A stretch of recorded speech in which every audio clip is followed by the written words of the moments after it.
Welcome to Holistic Emails, Email and More, a Q&A with. Every 2 weeks, we showcase a different topic and have different expert panelists join us. It's not rehearsed, and you guys, the live audience, get to ask us your burning questions about any topic at hand, about the topic at hand, not any topic, sorry.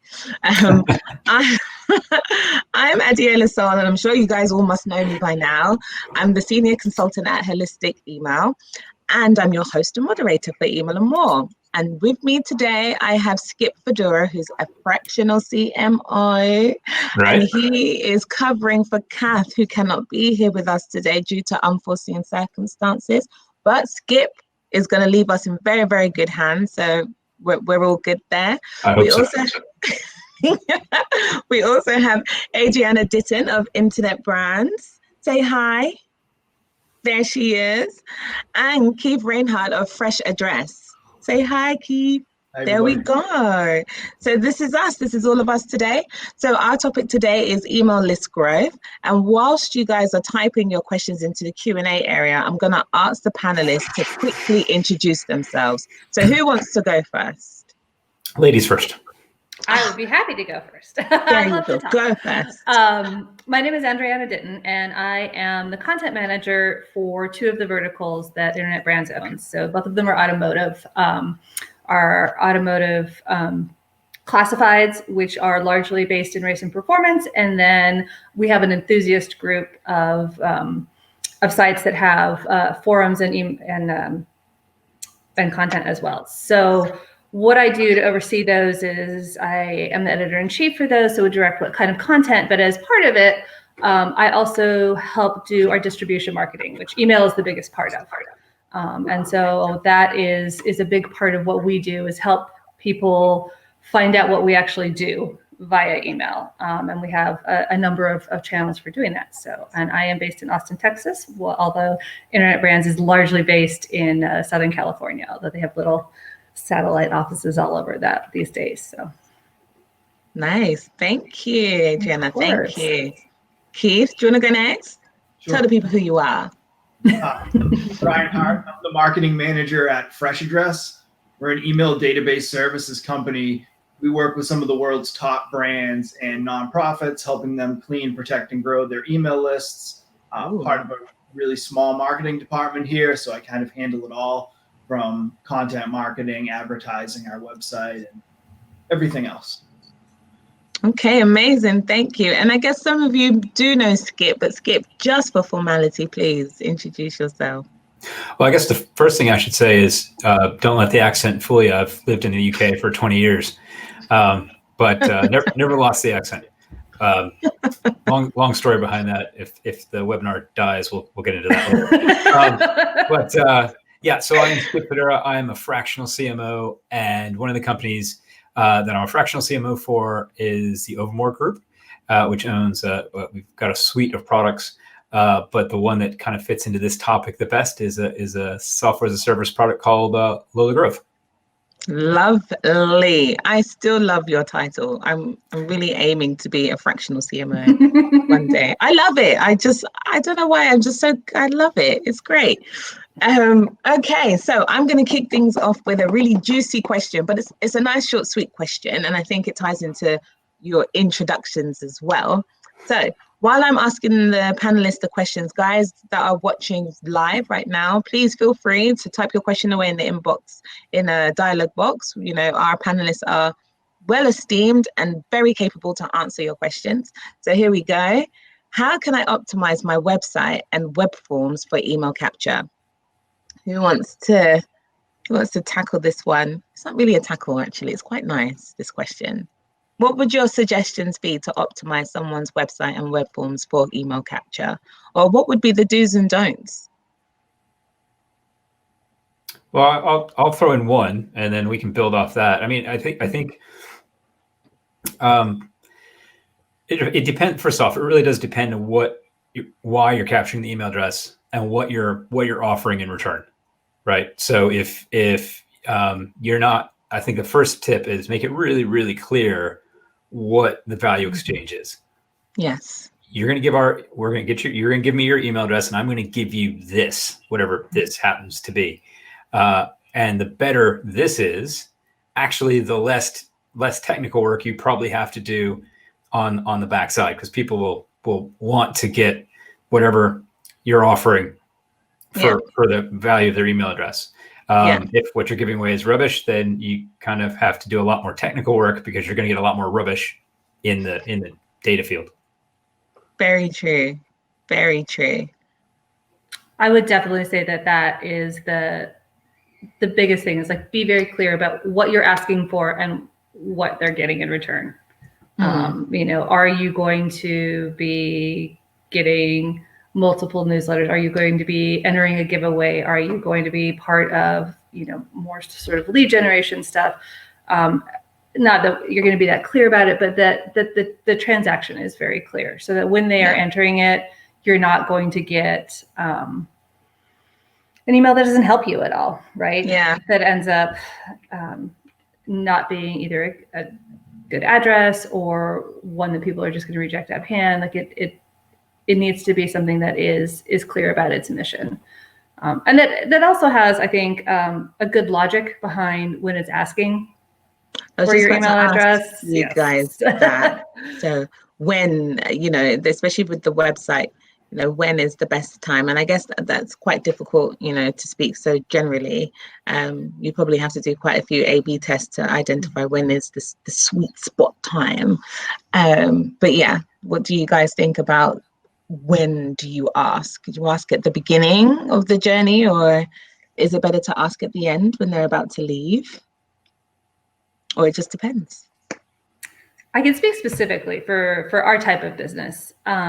We ask for certain aspects of our business, because it's very customer driven and very enthusiast driven, but it's not a real product. We'll ask right away for certain products, right? Because they're signing up for something. So it's a very natural place to get the email membership and say, hey, this is what we're also going to do for you. With another aspect of what we do that is far more content and news based, we wait until we've seen that they want to stay around a little bit. So like the second or third page they visit, because it doesn't make sense to bombard them immediately and say, hey, do you want to see more, if we're not even sure they want to see what they've landed on. So I think some of it is the timing of your customer. And again, that's specific for what we're doing, since we are largely content and communities. But I know that other industries are going to have a different take on that and what works for them. So that's what works for us. Nice. And I think it definitely depends on the business, and it depends on the page of your website. For example, a blog page, right? You want to have that very visible. We usually recommend having some sort of sign-up mechanism above the fold. I know working with our website years and years ago, we were wondering why we weren't getting so many sign-ups, and it was buried. So I think that, in addition to like these folks said, just being very clear about the value proposition, and then also what you're going to do with the email. I sign up for lists, and it's, important tips and tricks to do X, Y, Z. And then I'm getting 15 newsletters or 10 different topics that I'm not interested in, and webinars. So I think that's an important aspect too. No, I agree. That's so funny. I remember when I used to work client side, I used to have a lot of arguments with the web team in terms of the email sign-up box and where to have it. It was, we had to build such strong business cases. And, if I wanted it in the nav, like, no, you can't have it in the nav because we need the login section there and the about us section, and shove us way down in the footer next to T's and C's. And it's just like, how are we supposed to generate more leads if you're just like hiding us at the bottom? So I think it's also good to try and have those conversations and build some form of relationship with those that are actually in charge of the actual website itself. Because although we push customers to the site, it's almost like the site doesn't sit under CRM's ownership. There's always a web or e-commerce team. So having those conversations and trialing out different A/B tests to see what works as well, I think is also quite good in terms of optimization, because it's a minefield. You're all sharing that one piece of real estate, and you all have your own objectives and your own KPIs. So it's tricky sometimes when you want to optimize, and so does everybody else in different areas, but on the same page. It can be quite frustrating. I think you hit the nail right on the head. when you use the word relationship, because not only that's what we're doing, right? We're trying to build relationships with customers, and yes, you definitely want to build relationships internally. Yeah. But in terms of when do you ask, for so much of marketing, I tend to think about, I always use this dating analogy because it works, right? I'm excited. Go on. I want to hear this. All right. Well, without sharing too much, we were talking about relationships before we went live, and it's if you walk into a bar or a restaurant or you're in the park, and somebody comes up to you and if their first thing out of their mouth is, "Can I have your number?" No, it's true. The answer is almost always going to be no, or I'm going to give you a number, but it's not going to be a real number. Yes. Right. See, think about it from that perspective. Have they engaged with my content, with my site long enough to that's a reasonable thing to ask, right? Yeah. I like that. I'm gonna use that.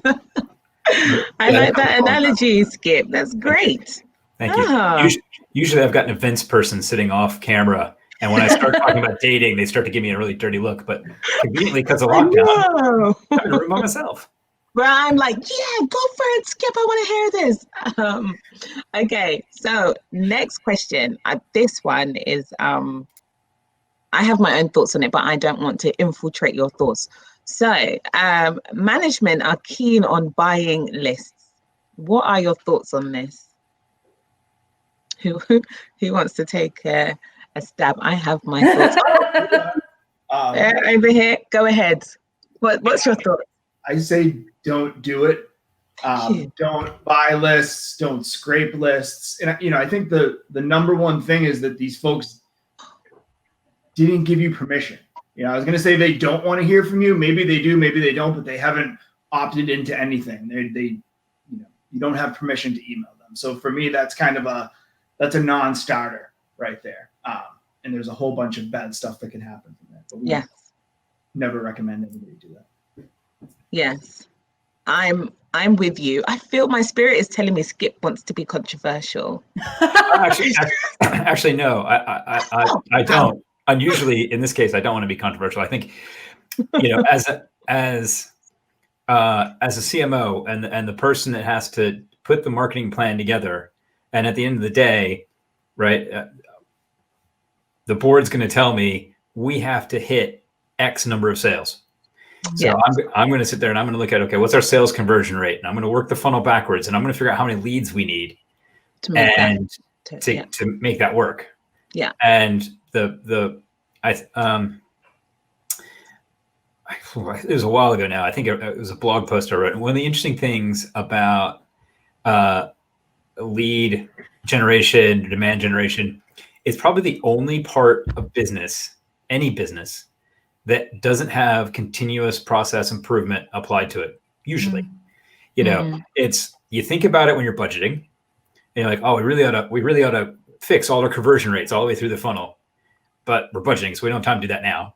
And then you get into the year, and a lot of the businesses I've worked in over the years, or clients I've had, you're a month into the year before the budget's even finalized. So you're already behind. You're already playing catch up, and that's not the time to start doing a process improvement.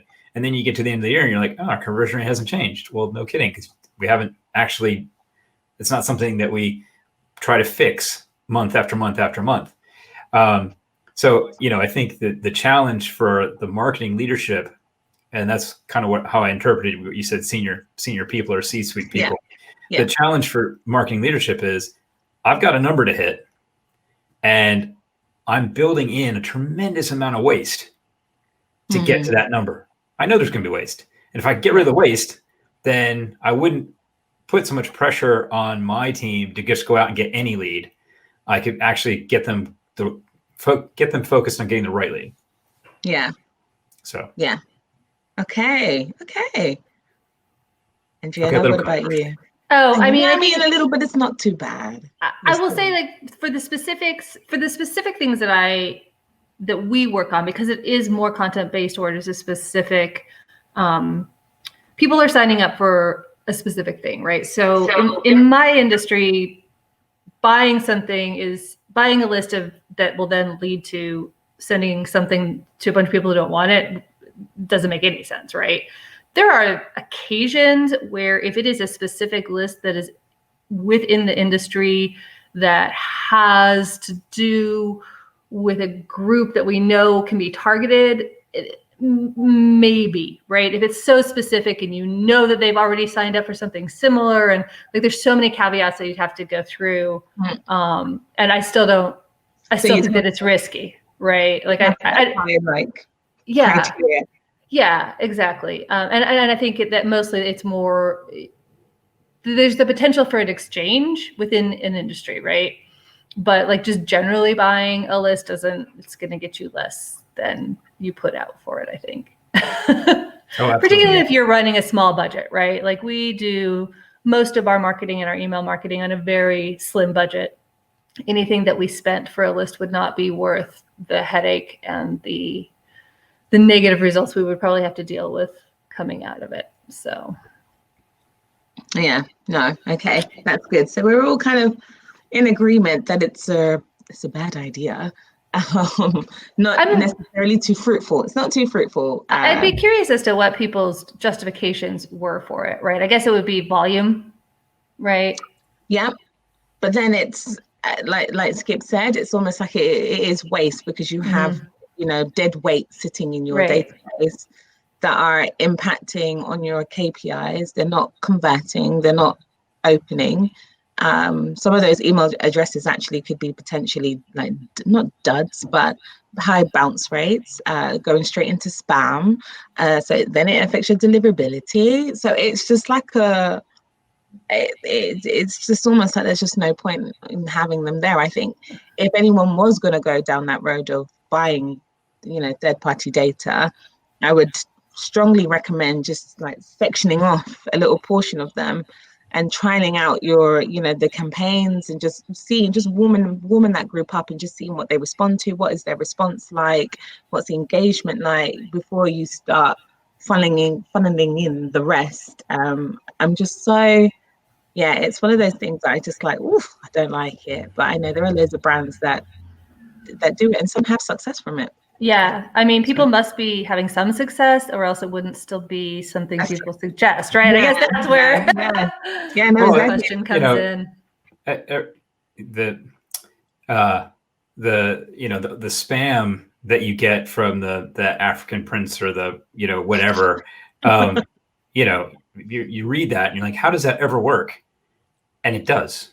Right. I mean, it only has to work once. Yeah. Out of a million emails, it only has to work once. Yeah. But I two other things on that.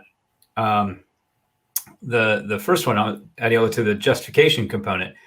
I don't think there is it's not a good justification, but I suspect a lot of people that do that also do that because they haven't for whatever reason, they haven't been able to put in the work. So they actually don't know what their ideal customer profile is. They haven't gone through that exercise to come up with personas. So they don't know who they're targeting. They don't know who to go after. But that doesn't mean the sales pipeline has to stay full. So that's an easy fix. But my other comment is knowing that at least part of this audience is going to be European based, is obviously in Europe with GDPR, it's your responsibility to make sure that the email address is properly consented, and having a contractual guarantee is not good enough. So you have to be able to, if you're going to work with somebody like that, you need to be able to have the kind of relationship where you can audit how they got the address. You've got a full audit trail, a full documentation trail back on that. Because at the end of the day, once you've bought that address, you become the data controller and it's your responsibility. So warning from Skip there. Warning from Skip. Anyone who decides to buy data in Europe, you're in charge. You're the data controller. You're on the hook. Great. All that being said, I think maybe the one place that might be a little different could be the political arena.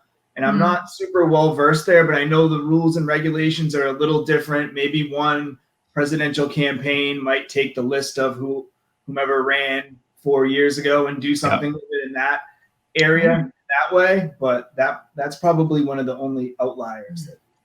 Interestingly, that's true. And I know it's true here, and I know it's frequently true in America that politicians make them exclude themselves from having to obey the rules that they enact. But when the current president was sworn in, because I was signed up to the White House email list, the White House email list stayed with the White House.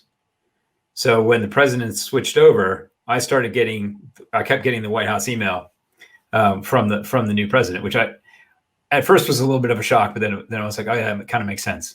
Yeah. It'd be no different than. Were you gonna write a complaint? I wasn't gonna write a complaint. I can always unsubscribe. I know how to do that. Using my data. We've got a question come in, which is. But just one last thing on that. One of the differences, and I'm not saying which one is right or wrong, but when the Trump administration took over, they changed the from name to something like, well, they've got a couple of different from names depending on what the content is, but it was all very White House related. Whereas the previous administration, the email came from Barack Obama. Now, I got to tell you, if you're just scanning through your inbox, that makes your eyes stop. You know that he didn't write it, but that does make your eyes stop. So that's a from name podcast or webinar we'll have to talk about some other time. But yeah. I love that. I should have signed up when he was in the office. I would have loved to have got an email from Barack Obama. I would have screenshotted it and lied on LinkedIn that he emailed me. You can still sign up for the foundation. Yeah.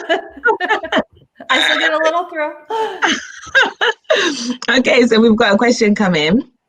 And actually, this is one of the questions I was going to ask you guys. So it seems like it's quite a hot topic. So do you need to use double opt-in in order to have a clean list, or can you use validation services? I'm assuming DOI is double opt-in. So I'll just repeat it. Do you need to use DOI, double opt-in, in order to have a clean list, or can you use validation services? Who wants to go with this? Do you know what? Before anyone goes into it, my own as a personal person that shops a lot, I prefer, because I like to get that discount when they're like, sign up to our emails and get 15% of your order. Okay, yes, I will.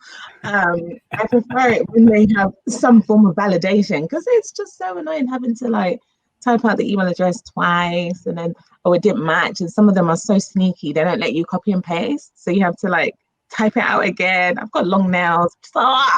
So, I email validate. It just it's hard being you. It's so hard being you. Well, yeah, that's from a non-professional. Everybody that's watching, that's from a non-professional. That's just me as a shopper. But our expert panelists, what do you guys think in relation to that question? Is there a right or wrong, or a preference, or a good or bad, or it doesn't really matter?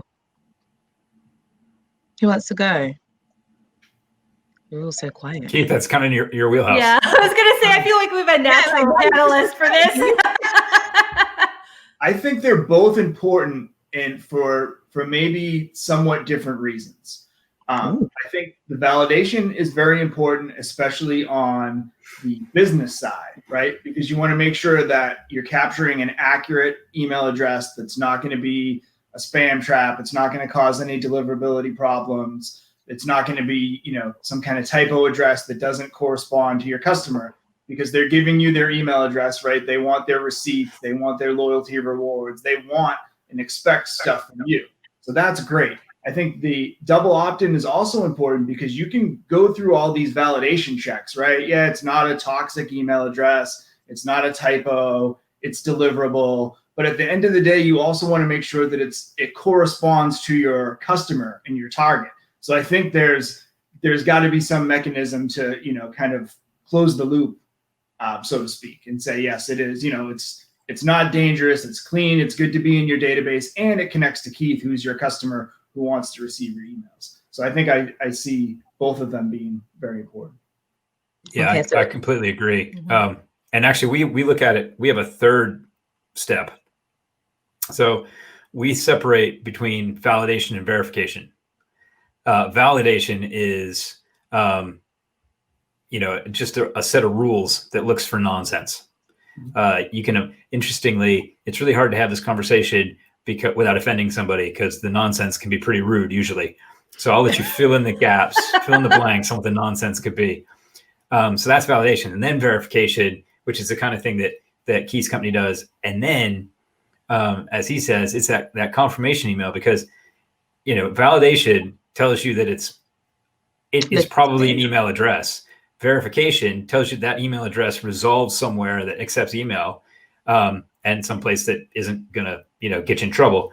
And then the last piece is, it's an email address, but it doesn't necessarily mean it goes to the person who signed up. Mm-hmm. And this is a slightly different topic, but it gives you a good example of how simple problems, long fingernails, for example, can cause things to go wrong.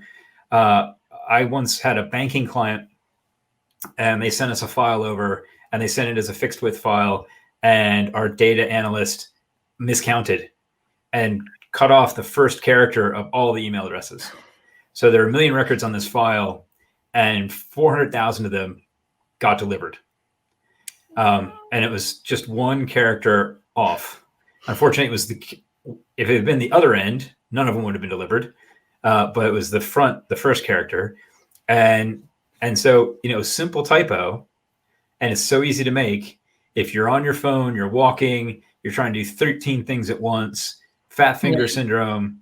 This is also where, going back to what we were talking about before, good form design, good UX, let people copy and paste if you have to get it twice, but put in some validation rules, run a verification check. I mean, verification is pretty cheap in the grand scheme of things. If you think about how much you spent to get that person to your site in the first place, the extra fractions of a pence or a penny to make sure that email address does actually resolve somewhere, and then sending that double opt-in, now this is definitely a person, the person that filled out the form, and you've also done your brand a world of good, because what you've done is you've demonstrated that you care about their data. It's one thing to say, "Oh, we care about your data." Everybody says that. You've demonstrated it, and actions are worth more right. words. So on that, interestingly, so with the double opt-in, so usually yes, they'll send a triggered email, confirm your email address. There was one retail company that I worked with, and they had around 30% of the basically around 30% of unconfirmed opt-ins. And so there was a big debate as to whether or not they could go ahead and remind those people that they had not confirmed the subscription, because until they do, technically you can't email them. So there was a whole debacle, and in the end, they did a one-off campaign and spoke to those unconfirmed opt-ins. But what would your thoughts be on that? Because I guess it's still part of the opt-in process, and there will be some people that kind of sit in the void when you do have a double opt-in. Does anybody have any? Did I just make things worse? Sorry. I think, again, I'm going to speak for our very specific niche, because we are operating at a slightly smaller scale than a lot of these larger companies. So I think that for us, we don't have a larger budget to do a lot of that. So we have to do a lot of this stuff more or less by hand. So in terms of sending to a one-off campaign, I think that is something that for a particular market makes sense to be like, hey, can you please say whether or not you really want this, so that we don't get in trouble, because you signed up, you went through the effort to sign up the first time. And we really hope that you meant it. So I think, again, when you're working with more limited resources, I think that is a technique that makes sense. And I think for us, the double opt-in is how we have tried to keep those addresses clean and to keep those lists going. If in an ideal world, both the verification and the validation and putting all that together is ideal. But I think that being able to say like, hey, please go forth and confirm that you really want this to help you out and help us out. I think that as long as it isn't working against something that's legal, then I think that it's a good strategy for a small scale, right? Like if you're looking at something at a much larger scale, something that's a much more casual sign up, then I think there can be some issues there. But again, in my industry, when we're collecting stuff, it tends to be more targeted, more likely that people are signing up and do want it and do want that communication. In theory, so so much of this is just applicable to everything. But I do think when you're looking at scale, sometimes things work better for a smaller scale than they would for a larger thing, and work differently for lead gen than they would for business to consumer, I think too. So. Yeah. Okay. Does anybody else have any thoughts, or we're good to let? I will just say to add to the 400,000 email list, that makes me laugh only because we do a lot of email collection analog. We collect a lot of email addresses at events where people are writing things down.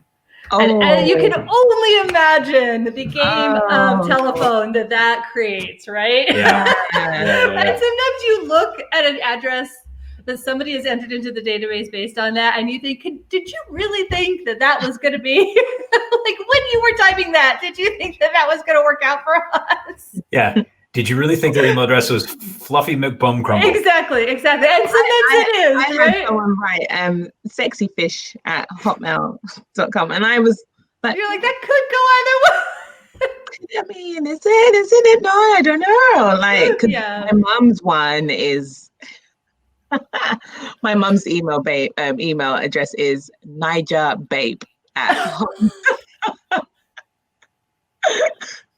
and every single time when like she goes to like her lawyer and they're just like, you really need to change this email address. And she's like 60. Good for her. That's genius. Yeah. I think there are suspect email addresses that are legitimate. Yes, true. But just to add to that, whether you follow up with that confirmation or not, I think timing plays a lot into that. I mean, in an ideal world, somebody be on your site, go back to your shopping example. If somebody's on your site, yes, I want to sign up so I can get the 10% discount. They sign up. You say, okay, we sent an email to your inbox. Please confirm. Then they go and they browse a little bit. And if they've browsed 4 or 5 pages and they still haven't confirmed, in an ideal world, you'd be able to pop a message back up on your website saying, hey, just letting you know, we haven't gotten your confirmation yet on your email address. Can you go sort that out kind of now? And that kind of thing. Or, what you follow up an hour later, a couple hours later, hey, we haven't heard back from you, just checking. I think where you run into trouble is, hey, we've got 30% of our entire list is unconfirmed, and some of these have been on here for a year. Let's hit them all. That's where you're going to get in a lot of trouble. Yeah. Right. Yeah, exactly. So timing in that sense is incredibly key. Yeah. Okay, Keith, do you have anything to add, or shall I move on to the next question? I feel like this one is so timely, but I want to know, do you have anything to add, or shall I move on? You can move on to the next one. Well, okay. So have you read it? I'm not sure that's a good idea. Do you know what? No, not that one, because I'm so confused. So, is now the time to ramp up our list growth initiatives? I've been on a few webinars, with ESPs as an attendee, and a lot of people have been trying to take advantage of the spike in traffic to their websites, especially certain businesses that probably don't normally see such an influx of visitors. People are trying to understand how can they kind of ride the wave, but also sustain the wave, post-COVID, post-pandemic, you know, and it seems as though, you know, things are actually still staying the norm. So what do you guys think? Is now the time to ramp up list growth initiatives, or do you feel like there are other tactics that should be kind of looked into during this very unique time for e-coms? You're all silent. Well, I mean, the simple answer is we're about to enter or have already entered, but it's kind of hidden because of some other factors. The biggest recession, you know, in the last 100 years. So yes, now is the time to ramp up your marketing. The last thing you should do right now is cut your marketing budget. That's foolish. Yeah, I agree. But also in that, actually, because yes, we do have a pending, if not already, recession here. Do you feel as though it's going to be fruitful for e-commerce, because people's shopping habits are naturally going to change? So again, like, are there other initiatives that people should be looking at? There is a subsequent question here that actually talks about whether or not we should start focusing on acquisition or retention. So I guess like the two kind of go hand in hand in terms of, you know, building your base. So what do you guys think in terms of like ramping up now, or where should the focus be? I think they're both very important. I think also, just given the time of the year, you know, the pandemic aside, you've got, maybe not even pandemic aside, but you've got kind of the holidays coming, you've got end of year coming, putting the pandemic stuff back into the equation. A lot of folks are trying to make that year-end number and hoping that the last quarter, you know, the rest of the year helps propel them. I think also, depending on what happens, we saw it back in March, April, May, a lot of businesses, most businesses that could, went online. So I think, especially when it comes to your own website and your digital asset, making sure that that's optimized, kind of like we talked about before, your forms, everything like that. You want to make sure all that stuff is a well-oiled machine and able to as much as possible, first and foremost. And I think those are things that you can do internally with your team that don't cost either any money or a whole lot of money to prepare. Yeah, I would say that in terms of what we've needed to do, retention has definitely taken priority. Okay, that's interesting. Largely because we, like everybody else, sent a lot of email early on.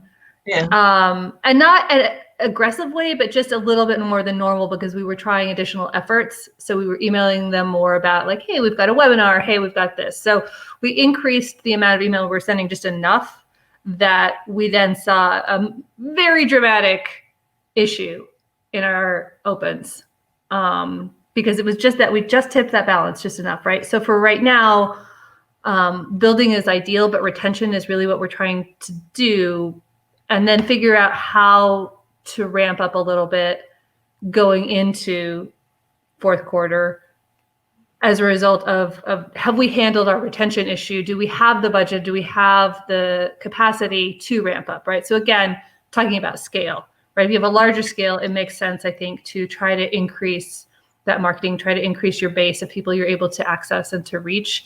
But I think if you are looking at where do my resources go, whether they're dev resources, whether they are marketing resources, for us, again, retention, clarity, making sure that what we have works, right? Are our forms working? Are our opt-in processes going the way that they're supposed to? Are our sends working the way that they're supposed to? For us, that seems more like a guarantee than more of a build. Although, again, if we had additional resources, or if a business has additional resources, I think trying to do those two things simultaneously is the ideal, right? But I think you have to choose right now, trying to keep the customers that you have, and trying to keep them as continuous customers is the way to go, and then use what additional resources, right? Well, and you don't know what you need, right? So we've all got our databases of customers, and you know, some of them have been hugely impacted by the pandemic. You know, could have lost their jobs. You know, all kinds of bad things could be going on in their lives.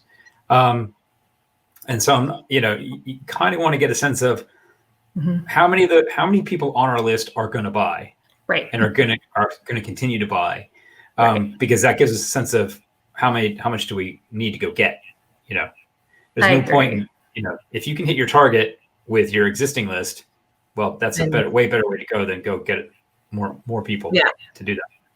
Yeah, and I think it is so industry specific, right? Like we are in the automotive industry, you are really looking at such a dichotomy of folks who, couldn't go to work for several months because they were doing manufacturing, right? So they're them, and then you have people who are actually selling vehicles or selling their personal. Like there's just such a dichotomy into who is holding on, who's had to close down, and so you really want to look to that industry, and you don't want to be marketing to somebody who no longer has a business, right? Or who no longer can afford to buy what was a luxury product. And so I think for us, again, it is industry specific. Other industries are doing better, right? And are able to look ahead more and say like, okay, what is this potential customer going to need? Because they aren't going to be affected in the same way, or they may, but they aren't yet, right? Yeah. I think that makes it a huge difference in how you're approaching it. Yeah, I think it's quite hard to tell because we had a guest, I can't remember, Ryan. He's writing a piece at the moment, and it's about the new customer now, that the database as you know it, kind of like, I'm paraphrasing. I hope he's not watching. So he's like, you just bastardized my whole thing. I just wanted to, but I'm sure Ryan is watching actually. Okay, well, no pressure. Paraphrasing. He more or less said that the behavior of your database and also those new ones that are coming on is almost like it's unpredictable now, because for those new ones that are coming on, there is no history. You don't really know what their next purchase is going to be, or when. You don't have any insights on them at the moment. So it's almost like you have to do 101 marketing all over again just to engage these new pots of people. And then the existing group, paraphrasing again, please, Ryan, don't shoot me, that again, their behaviors have changed. There will be some that might ramp up, and there are some that might pull all the way back.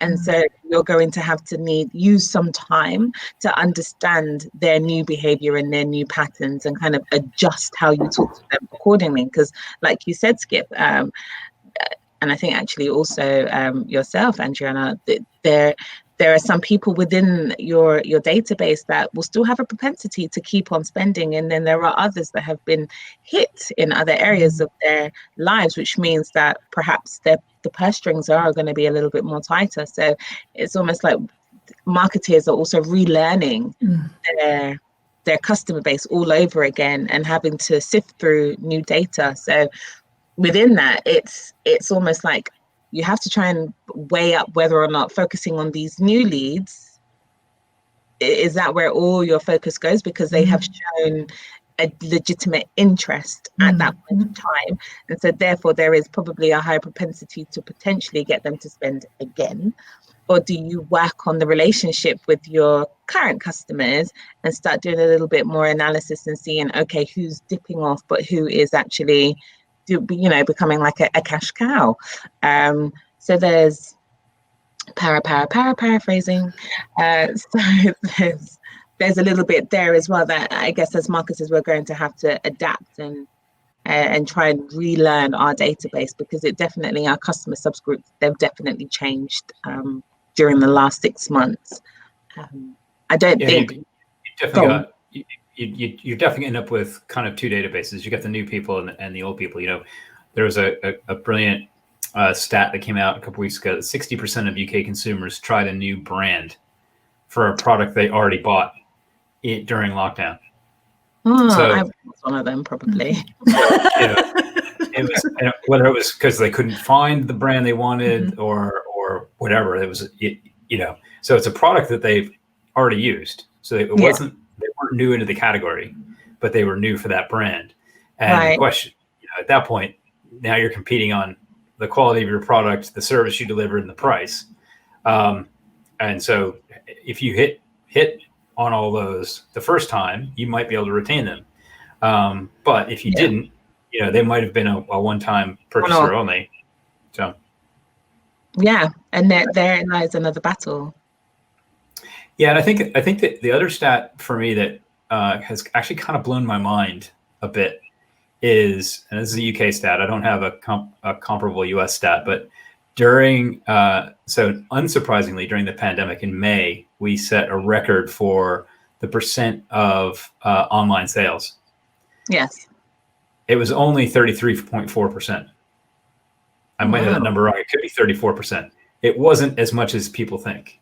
Yeah, wow. And then in June, when the shops opened up, it dropped straight down again. So April was a record month. May was a record on top of that. And then in June, it dropped straight back down. So, So brick and mortar still reign. Well, yeah. Now, you have to dig into the stats a little more to figure out what's driving that. What was driving that was a lot of stuff just wasn't selling, except for food, and primarily, food only got to, like, groceries only got to an 11% online kind of max here. 11% of all food. Right. So anyway.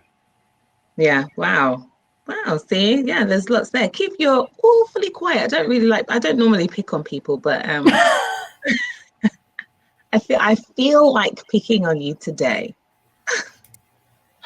Sorry. He's like, I touched on the acquisition versus retention thing already. I don't think I have too much to add to this one. Okay. Actually, there is an interesting question. And I feel like, Keith, this might be your bag, perhaps.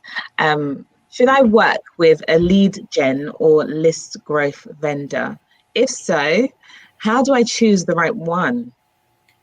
Yeah, I mean, so I think, again, hate to be so neutral, but it depends on your company and your situation. But I think for most companies, it makes sense. I just think whether it's lead gen, list growth, wherever the vendor might fall, you just need to be really careful and do your homework when you're partnering with somebody. I think there's a lot of due diligence that needs to be done on the front end. I think you want to look for reputation, not that necessarily that just pure years in business is the difference maker, but you want somebody with a proven track record. I always want somebody who can point me to companies in my industry that are, very similar businesses that I can speak with to talk to about the results. I always ask for an ROI case. I want to know specifically about the opt-in process and how they get the data that they're giving. We've had tremendous success with some vendors, and we've had some borderline nightmare scenarios with others. And the good ones drove business, drove activity for the sales team. The bad ones, just from a lead gen standpoint, let's say we acquired 100 leads, people who were supposed to be in the market for a certain product. Once we trained them on the proper follow-up process for this, they were reaching out to people, and 95% of the time, the response they received is, I don't know what you're talking about. It was supposed to be a survey-based thing. I never talked to anyone. I didn't opt in to receive an email from you. So then we had to quickly go back into our database and unflag everybody that we had and make sure we were not emailing them.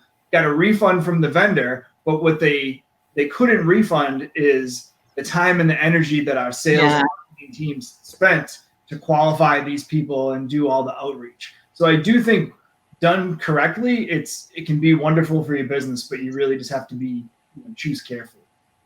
Yeah, I agree. I would add to that, going back to kind of build off what I said earlier, go in with a really, really, really clear understanding of what you want and what the brief is and what the lead specification is. And don't be afraid to, the example I always give is, if you sell a product that applies to maybe, you only want to talk to like heads of development and CTOs and people like that. Maybe you've got like an automated testing platform or something. And a developer or a QA analyst comes and downloads your white paper well, give them the white paper because, they're trying to improve their career and they're going to remember your brand. And that's a good brand building exercise. You don't necessarily need to put that data in your database because are you actually ever going to sell to them? Probably not. Yeah. That job title is just not the right lead spec. Now, if that was self-generated, you drove that traffic to your website yourself, and that cost you the cost of a PPC ad, I wouldn't worry about it. But if you're working with somebody and you're paying them, you should be paying a premium because they should be delivering premium data. Don't take that lead because that's not a lead you're ever going to sell to. That's out of spec. But if you aren't clear about what that specification is going in, then the publisher or the lead gen company or whomever doesn't really have a way to assess. They think they're delivering good leads to you, and ultimately they're not. Yeah. So, I like that. Yeah. And the other thing I think after you do your due diligence, and nothing to add to that, but it's communication. This is not a fire and forget. Don't just chuck your brief over the wall and wait for the leads come pouring in. It requires constant talking. And actually, for those that are watching that are, new to the email CRM space, can anyone just give like a quick overview as to what the difference is between lead gen and list growth? I always think it's quite useful because we do use quite a lot of specific terms. And I've seen on my LinkedIn, people have messaged and they're new. Some of them are execs and they enjoy it, but sometimes it goes over their head. So does anyone want to just give a quick definition? What's the difference? So people know and your answers now can make more sense. You're all smiling. No one's talking. From my perspective, they can kind of be the same in some ways, right? So if you're working with a lead gen partner, an external partner, they're going to help with your list growth because they're bringing net new folks and brands into your database. So you're going to get an email address from them, probably a phone number, some other demographic information. And then there may be other mechanisms or levers you can pull with your current customer profile and data to supplement that, right? So maybe you can reach me via Facebook ads, you've got my postal address, but maybe there are mechanisms for acquiring an email address there. So that could be another thing that's list growth that's not done in conjunction with a lead gen vendor. I'm sure there are other options out there. Beautiful. That's good. That's a good definition. Yes, fantastic. Okay, I think we might have time for another question. Okay, so and also those of you that are watching live right now, if you do have a question, please feel free to just type it away in the box. We're more than happy to take any live questions in that are related to email list growth. Okay, so our C-suite are big on driving acquisition as an objective, but sometimes this is to the detriment of quality addresses. Why is it so important to capture quality email addresses or focus on quality over quantity? Or do you ideally focus on both? And I know that's quite a meaty question. Do you want me to repeat it? No? Okay, great.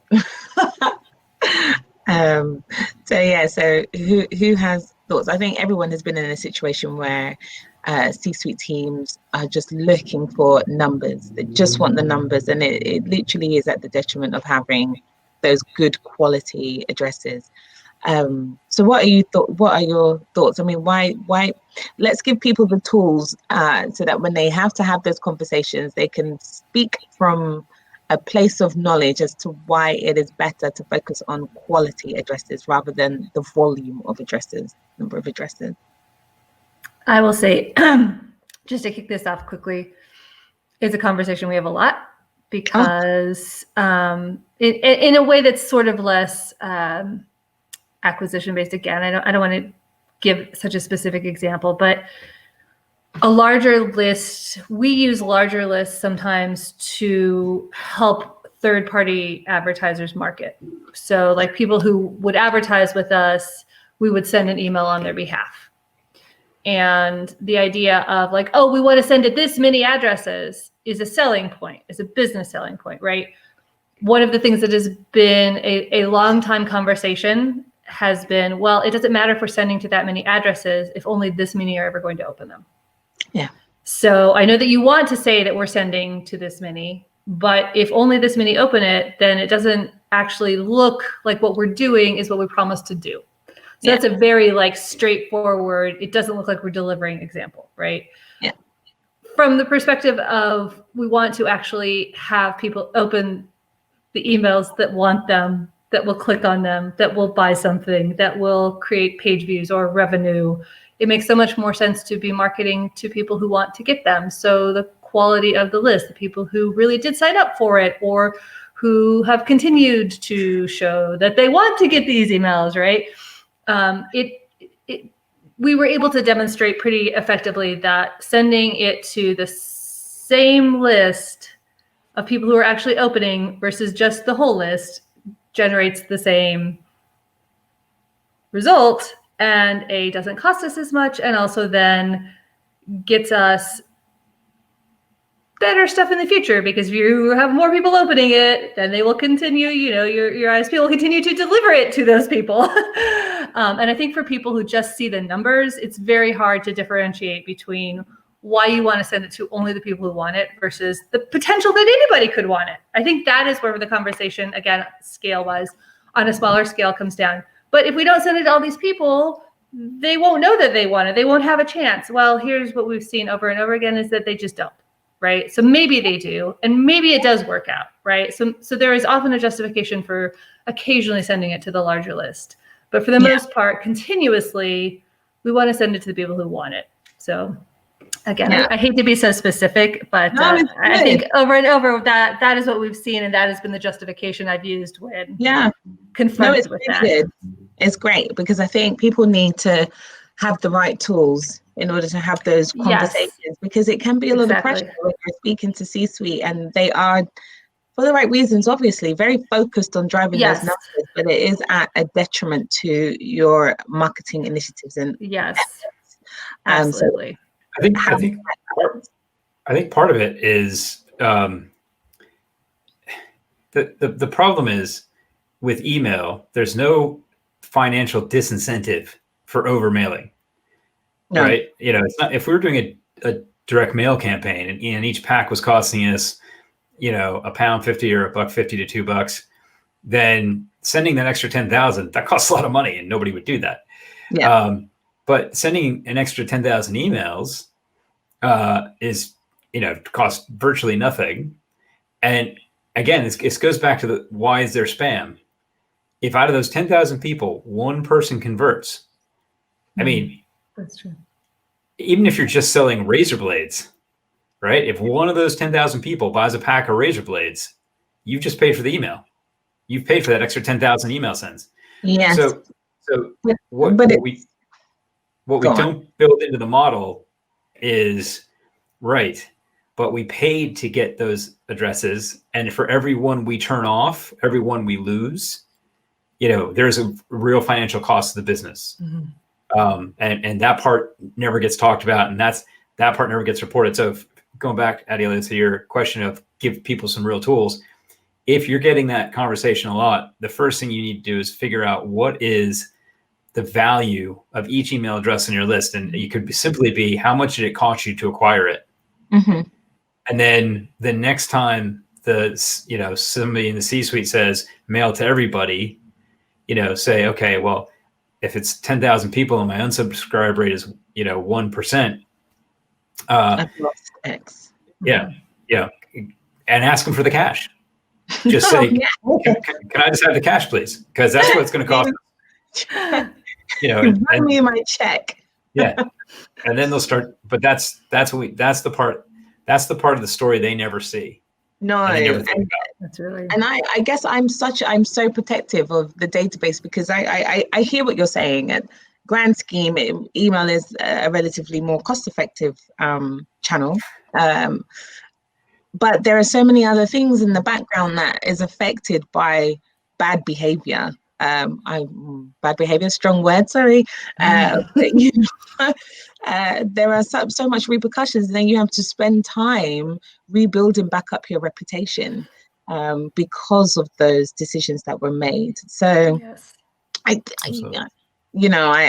get it. I do get it, but I guess I'm such an overprotective person when it comes to the channel and the database, because I hate when the deliverability just drops way off, and then I have to do 10 times more work, and I have to put in a sending strategy, and I have to do a halo effect, and it's just like, God damn it! If you just listen to me in the first place. Well, and then the C-suite person, their gut reaction is going to be, let's change ESPs. It must be the ESP's fault. Yeah. Right. You have to do a whole RFP. Yeah, it's just, yeah, it's a headache. I don't know. I'm not sure if we haven't got any. I'm going to be running out of time, but we've had. Oh, thank you for my T-shirt compliment. Thanks. It was a risky move, but See, I told you the animated shirt would work. I'm glad you like it. We have a quick question, but I don't know. Maybe we'll see if we can tackle it. Does anybody, hi Lisa from Atlanta, does anybody have any recommendations in terms of opt-in for any quality providers for opt-in purchase of email addresses? Does anybody have any that they can rule off real quick? Nope. No. Oh no, sorry, Lisa. I'm not saying there aren't any, but we don't even log them. Yeah. One thing that I can add, whether it comes to opt-in purchases, whether it comes to focusing on quantity over quality. When I was 23, right, so just a couple years ago, I had an arrangement where I was paid on a per email basis for every email address I brought in for this organization. I think it was around $5, right? So if I could acquire it for $2, then I get the difference, right? So for a short period of time, that was an awesome job for a person that age, or for anybody, right? The money was rolling in, everybody was happy, and then all of a sudden one day the business impact wasn't there anymore, right? And then we started to realize that our emails weren't getting delivered to Gmail, they weren't getting delivered to Yahoo. We were hitting the ESP spam complaint threshold. So rather quickly from there, my whole compensation structure changed, and the business had to really take a hard look at, what they were doing, why they were doing it, how they were driving business and activity. And I think the more that you start to focus on quantity over quality, the more you start to try to take shortcuts, the more that you set yourself up for trouble down the road. Yes. Well said. Yes, advocate. So I think we're going to have to wrap it up, because we've had our hour. So yes, everyone, that is all we have time for today. Yes, see, we're getting that notification.